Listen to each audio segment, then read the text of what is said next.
साथियों नमस्कार। स्वागत है आप सभी का मेरे YouTube चैनल प्रदीप पारसमनी पर।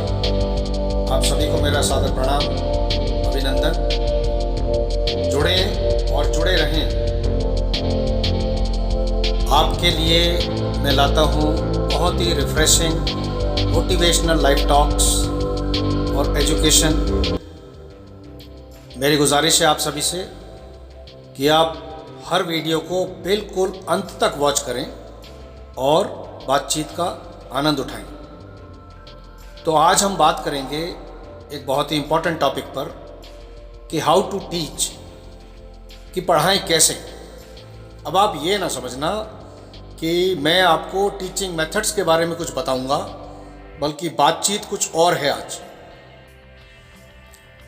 दरअसल पिछले काफ़ी सालों से हमारी एजुकेशन फील्ड में और स्पेशली टीचिंग मेथड्स में एक बहुत ड्रास्टिक चेंज आया है। तो मैंने काफ़ी teachers, tutors, counsellors, motivators, even students and parents सभी से इंटरेक्शन करके देखा, तो काफ़ी सारी बातें निकल कर आईं जो मुझे लगा कि आप सबके साथ में शेयर करनी चाहिए।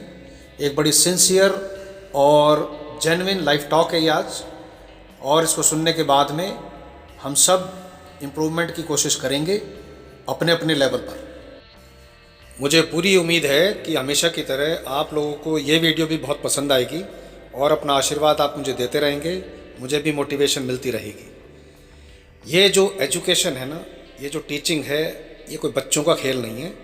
हमेशा की तरह ये एक मुश्किल काम था, है और रहेगा।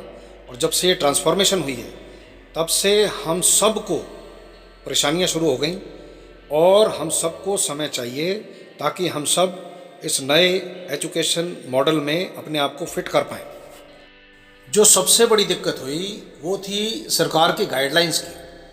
तो कभी सिस्टम ऑफलाइन था, कभी ऑनलाइन, कभी बच्चे होम ट्यूशन्स में जाने लग गए, कभी कोचिंग क्लासेस में जाने लग गए। तो इस तरह से सारा शेड्यूल अपसेट हो गया, बच्चों की हो या टीचर्स की हो या हम ट्यूटर्स की हो, पेरेंट्स की हो, सबकी बॉडी लैंग्वेज डिस्टर्ब हो गई क्योंकि शेड्यूल बिल्कुल अपसेट था। बिल्कुल ऐसे मान लो कि पता नहीं अगला क्या होने वाला है काम। तो एक स्कूल क्लासेस को तो छोड़ दो आप, कि स्कूल क्लासेस के अलावा पूरे दिन बच्चे का और पेरेंट्स का क्या टाइम टेबल था, किसी को कुछ पता नहीं। पेरेंट्स की परेशानी बताऊं तो सारे पेरेंट्स एक ही बात बोलते थे कि सर ये लोग कर क्या रहे हैं, ये सारा दिन हमको बिजी दिखाई देते हैं, लेकिन स्कूल की तरफ से यही आता है कि असाइनमेंट पूरे नहीं हो रहे हैं, टेस्ट में अपीयर नहीं कर रहे हैं या क्लास में इंटरेक्ट नहीं करते हैं। तो ये सारा दिन लैपटॉप पे भी बैठे रहते हैं और बिल्कुल ऐसा लग रहा है हमें तो जैसे कि बिजी विदाउट वर्क। दूसरी तरफ टीचर्स की भी यही परेशानी हुई कि सर हम चाहते हैं कि बच्चा अगर ऑनलाइन आ भी रहा है तो वो क्लास में इंटरेक्ट तो करे, तो तभी तो हमें पता चले कि क्लास में कितने बच्चे आए हुए हैं। काफ़ी बच्चे बिल्कुल डम्ब बैठे हुए हैं बस क्लास के अंदर, कोई इंटरेक्शन नहीं है। उनको ये लग रहा है कि ये टाइम निकल जाए, बस बाद में सोचेंगे, बाद में करेंगे कुछ भी। मैं ख़ास तौर पर उन पेरेंट्स की बात कर रहा हूँ जिनके बच्चे 7th स्टैंडर्ड ऑनवर्ड्स हैं। छोटे बच्चों की बात नहीं कर रहा हूँ मैं यहाँ पर, कि class 7th onwards, 7th 8th 9th 10th 11th 12th, उन बच्चों की बात मैं ज़्यादा कर रहा हूँ यहाँ पर। तो बच्चों ने तो फॉर ग्रांटेड ले लिया कि जीवन भर यही सिस्टम चलेगा, बस ऑब्जेक्टिव सिस्टम आना है और हमें कुछ भी टिक करके बहुत छोटा पेपर देना है, हमें लिखने की कोई ज़रूरत नहीं है। आधे से ज़्यादा बच्चे लिखना भूल गए, पेन पकड़ना भूल गए। और अब ये जब ऑनलाइन से ट्रांसफॉर्म होकर ये जो ऑफलाइन एग्ज़ाम्स आएंगे अब, जिसमें आपको 2.5 घंटे से लेके 3 घंटे तक कम से कम लिखना पड़ेगा, तभी आपका पेपर माना जाएगा। अब आप सोच लो कि आप लोगों ने, ख़ास तौर पे बच्चों से बात कर रहा हूँ मैं इस वक्त, कि आपने कितना गोल्डन टाइम, कितना बढ़िया गोल्डन टाइम वेस्ट कर दिया। ज़रा याद करो उस वक्त को जब आप लोग तरस जाते थे कि आपको एक बिल्कुल आइसोलेटेड सिस्टम मिले, जहाँ पर क्लास की डिस्टर्बेंस ना हो, आपको कोई टॉपिक समझाया जा रहा हो, आप उसको आराम से समझें, पिन ड्रॉप साइलेंस में आप अकेले से पढ़ रहे हो। ऑनलाइन में तो यही होता था कि कोई डिस्टर्बेंस नाम की चीज़ नहीं होती थी। टीचर्स आपको पढ़ा रहे हैं, आपकी पूरी ड्यूटी थी कि आप उस टॉपिक को बहुत ध्यान से समझते, उसके बाद में उसको प्रैक्टिस करते, उसको लिख कर देखते। लेकिन आपने तो फॉर ग्रांटेड ले लिया सिस्टम को कि नहीं, कुछ नहीं, बस ये ऑब्जेक्टिव सिस्टम आएगा और इसमें तो हम पास हो ही जाएंगे किसी तरह से। पास होने के लिए जी रहे हो क्या? ऐसे मार्क्स लाने से क्या फ़ायदा है जब आपकी नॉलेज तो बिल्कुल है ही नहीं, आपने अपने नॉलेज को तो अपग्रेड करा ही नहीं। और मैं आपको एक बड़ा सिंपल सी एक एग्जाम्पल बताता हूँ कि मान लीजिए मैंने आपको एक टेस्ट दिया तो 80% स्टूडेंट्स एक पेपर पे अपना नाम, अपना क्लास, सेक्शन, रोल नंबर तक नहीं लिखते। इसी पेपर का आप एक कैमरा शॉट लेते हो, सेव एज पीडीएफ फाइल करते हो, ना पीडीएफ फाइल पे नेमिंग है, उसके बाद में आप इसको भेज रहे हो टीचर्स को मेल के थ्रू, और उस मेल में भी कोई आइडेंटिफिकेशन नहीं है कि किस बच्चे का ये पेपर है। वैसे आप सब अपने आप को टेक्निकल विजार्ड मानते हो कि हम तो टेक्नोलॉजी के बादशाह हैं। अब ज़रा सोच कर देखो उस परेशानी को कि एक टीचर रात को 9 बजे बैठेगा और अगर वो 3 क्लासेस में पढ़ाता है तो 3 सेक्शंस में 35-35 बच्चे भी करोगे तो 105 बच्चे हो जाते हैं, राइट। 105 ईमेल को पहले आप खोलोगे, फिर उसको डाउनलोड करोगे पीडीएफ्स को सारों को, फिर उसके बाद में उनको क्लास वाइज लगाओगे और उसके बाद में उसको अगेन ओपन करके देखोगे कि ये किस बच्चे का पेपर है। पता चल रहा है कि 90% बच्चे तो उस पर नाम, क्लास, रोल नंबर, सेक्शन ही नहीं लिख रहे हैं, और फिर अंदाजे से आइडिया लगाना पड़ता है कि ये किस बच्चे का होगा, कौन से क्लास का है, कौन से सेक्शन का है। कितना बड़ा हेडेक है कि एक इंसान रात को 9 बजे बैठ रहा है और रात को 1:30-2 बजे तक इसी की कंपाइलिंग में लगा हुआ है। इतना काम तो फैक्ट्री वाले भी नहीं करते, ऑफिस वाले भी, जितना टीचर से करवा लिया तुम लोगों ने इस बार। तो ये किस तरह की पढ़ाई करी आप लोगों ने? आपने अपनी ज़िंदगी का बहुत बड़ा एक फेज़ ख़राब कर लिया है। इसके लिए कोई भी दोषी नहीं है, ये आपको ही सेट करना था और आपने कुछ नहीं सीखा। सीखने के लिए इससे बढ़िया टाइम नहीं आता कभी भी कि आपको कोई कुछ कहने वाला नहीं और आप आराम से अपने रूम में, ज़्यादातर बच्चों के पास इस वक्त अपने रूम थे जहाँ वो चुपचाप बैठ के पढ़ रहे थे, सब कुछ उनको पूरी फैसिलिटीज़ दी गई। उसके बाद भी आपने अपनी नॉलेज को अपग्रेड नहीं करा। आपने सारा टाइम यूट्यूब पर, सोशल मीडिया पर उल्टा सीधा टाइम वेस्ट करा। तो कौन दोषी है इस चीज़ का? अब आप सोचो जरा। बेसिकली आपने ये सोचा कि माँ बाप को धोखे में रख सकते हैं, टीचर्स को धोखे में रख सकते हैं, लेकिन इसका ओवरऑल जो रिज़ल्ट, इफ़ेक्ट जो आएगा वो किसके ऊपर आएगा सोचा आपने? ये आपके ऊपर आएगा।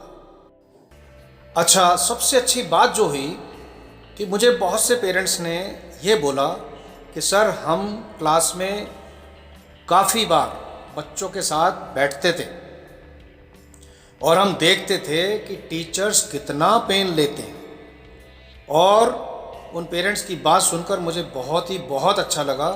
मैं उन सब का शुक्रिया अदा करना चाहता हूँ क्योंकि उन्होंने सही मायने में समझा कि एक टीचर कितना पेन ले रहे थे, ये जो टीचर्स हैं ये कितना पेन ले रहे थे इस दरमियान, कि अगर एक नॉर्मल स्कूलिंग होती कि आप सुबह 7 बजे से लेकर 2 बजे तक स्कूल के अंदर हो, तो एक टीचर का नॉर्मल रूटीन क्या होता है जब वो क्लास में जाता है कि अगर 40 मिनट का पीरियड है तो उसमें, हकीकत बता रहा हूँ मैं आपको, कि 40 में से 25 मिनट ही वो बोलेगा।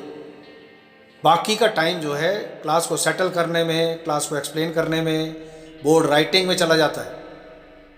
लेकिन ये सिस्टम एक ऐसा सिस्टम डेवलप हुआ कि जहाँ पर एक टीचर सवेरे 8 बजे से लेके 2 बजे तक कंटिन्यूसली क्लास ले रही है ऑनलाइन, और नॉन स्टॉप टॉकिंग चल रही है।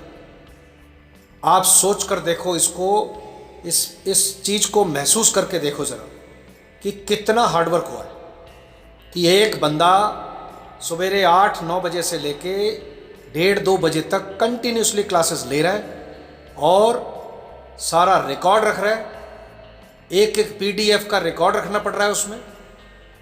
और अचानक किसी बच्चे का फ़ोन आ जाता है कि मैम मैं उस दिन क्लास में नहीं आया था, मुझे वो वाली पीडीएफ दे दो। अब हज़ारों पीडीएफ हो गए, इस वक्त हज़ारों रिकॉर्ड्स हो गए। तो आपने इतना भी काम नहीं किया कि एक रेगुलरिटी के नाम पे ही थोड़ा सा काम कर लेते। और छोटी छोटी बातों के लिए आपने टीचर्स को इतना परेशान कर दिया कि पूछो मत। लेकिन टीचर फिर भी किसी तरह से आपके लिए रिसोर्सेज को अवेलेबल करा रहे थे। पहले जहाँ पर 2 बजे छुट्टी हो जाती थी, पेरेंट्स ने टीचर्स को फुल 24 आवर सर्विस समझ लिया कि रात को कभी 11 बजे फ़ोन कर रहे हो किसी टीचर को, कभी 1:30 बजे फ़ोन कर रहे हो, कभी टेस्ट के बारे में पूछ रहे हो। अगर ये बच्चा सारा दिन आपके साथ में है तो आप इस बच्चे को इतना तो समझा सकते थे अपने सामने कि क्लास को रेगुलरली अटेंड कर लो, उसी में काफ़ी सारा काम हो जाएगा। लेकिन नहीं हुई बात ये। अब सबसे बड़ी बात आप ये समझो कि जब भी किसी बच्चे की कोई प्रॉब्लम होती है तो माँ बाप ऐसे बोल देते हैं कैजुअली, क्या करें जी, सुनते नहीं हैं। अब आप बताओ कि जो बच्चा आपके साथ में तो 18 घंटे है और स्कूल टीचर्स के या ट्यूटर्स के साथ में 6-7 घंटे हैं, तो जब ये 18 घंटे में ये आपके काबू में नहीं आ रहे हैं तो आप इनको इतना एक्सपर्ट कैसे समझ रहे हो कि स्कूलिंग के टाइम में भी ये डैम सीरियस होकर पढ़ाई कर रहे होंगे वहाँ पर।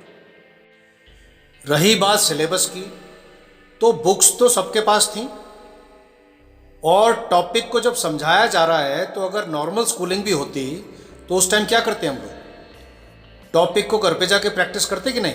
अगर आप मैथमेटिक्स की बात लें, अगर कोई टॉपिक आपको समझा दिया गया है तो पहले आप एनसीईआरटी करोगे, फिर उसके बाद में आर.एस. अग्रवाल जैसी बुक से देख लोगे, उसके बाद में आर.डी. शर्मा से प्रैक्टिस करते। तो उनको प्रैक्टिस करते तो तभी तो आप असाइनमेंट्स को कर पाते। पता चलता है कि बच्चों की ज़्यादातर असाइनमेंट्स इनकम्प्लीट हैं।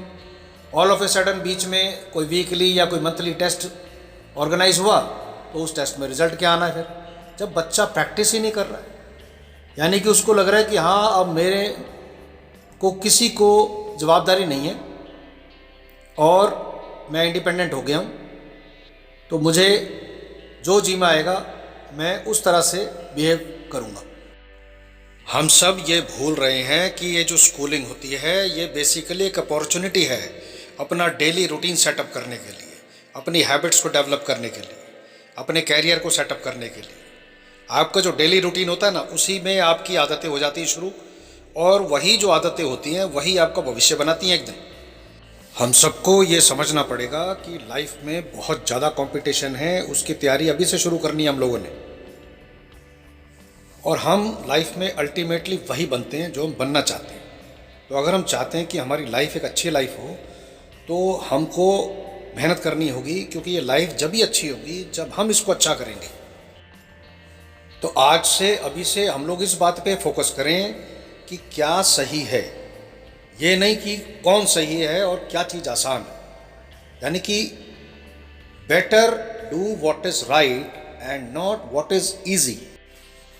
हम लोग इजी काम करने की जल्दी कोशिश करते हैं, क्योंकि सबसे आसान काम क्या है कि हम लोग औरों की लाइफ को कॉपी कर लें, ब्लाइंड फेथ में उनको फॉलो करने लग जाएं। लेकिन क्यों कर रहे हो ऐसा, क्या ज़रूरत है? आप भी तो एक यूनिक पर्सनैलिटी हो, तो आप अपनी स्किल्स को डेवलप करो और उस पर मेहनत करो। कोई टैलेंट डेवलप करो, अपनी स्किल्स को डेवलप करो, अपने रिसोर्सेज को देखो, फिर मेहनत करना शुरू करो। आप ये क्यों सोचते हो कि आपको किसी को फॉलो करके ही मोटिवेशन मिलेगी? आप अपने आप को देखो और कुछ ऐसा करो कि लोग आपको फॉलो करें, आपके शेड्यूल को फॉलो करें, आपकी अच्छी हैबिट्स को फॉलो करें, आपकी तरह बनना चाहें। वही कहते हैं ना कि बुराई कैसे ख़त्म होगी, बुरे लोगों से ख़त्म नहीं होगी। आप खुद अच्छा बनना शुरू कर दो, दूसरों को सुधारना बंद कर दो, तो हो सकता है कि दुनिया में एक इंसान और अच्छा हो जाए। तो अपने ऊपर मेहनत करो, अपने ऊपर। मैंने भी आज तक किसी स्टूडेंट को कभी कोई सलाह नहीं दी है, कोई एडवाइस नहीं दी है, सजेशन भी नहीं दिए। मैं आपको बताऊं, मैं सिर्फ एक लाइफ टॉक को शेयर करता हूं और उसी में से बच्चे को लगता है कि मेरे लिए एक बेहतर बात सामने आई है और मुझे उस पर मेहनत करनी चाहिए और मैं अब कुछ करके दिखाऊंगा ज़िंदगी के अंदर। आज हम सबके पास सारे रिसोर्सेज हैं, सारी इन्फॉर्मेशन है, सारी अवेयरनेस है, सारी टेक्नोलॉजी है, हम सबको सब कुछ पता है। जितनी भी बात मैं कर रहा हूँ ये कोई नई बातें नहीं कर रहा हूँ, ये सब जानते हैं आप। तो ये एक बड़ी अनएंडिंग डिस्कशन होगी। तो हम सबको समझना चाहिए कि हमारी प्रायोरिटीज़ क्या हैं और हम सबको उस पर काम करना शुरू कर देना चाहिए। So thank you all for being a wonderful audience. आपने वीडियो बिल्कुल अंत तक देखी और मैं उम्मीद करता हूँ कि और वीडियोस की तरह ये वीडियो भी आपकी लाइफ में कुछ वैल्यू ऐड करेगी। Stay connected, keep watching all my videos. Love you all, may God bless you all, may God bless us all. Goodbye, take care. जय भारत, जय हिंद, वंदे मातरम।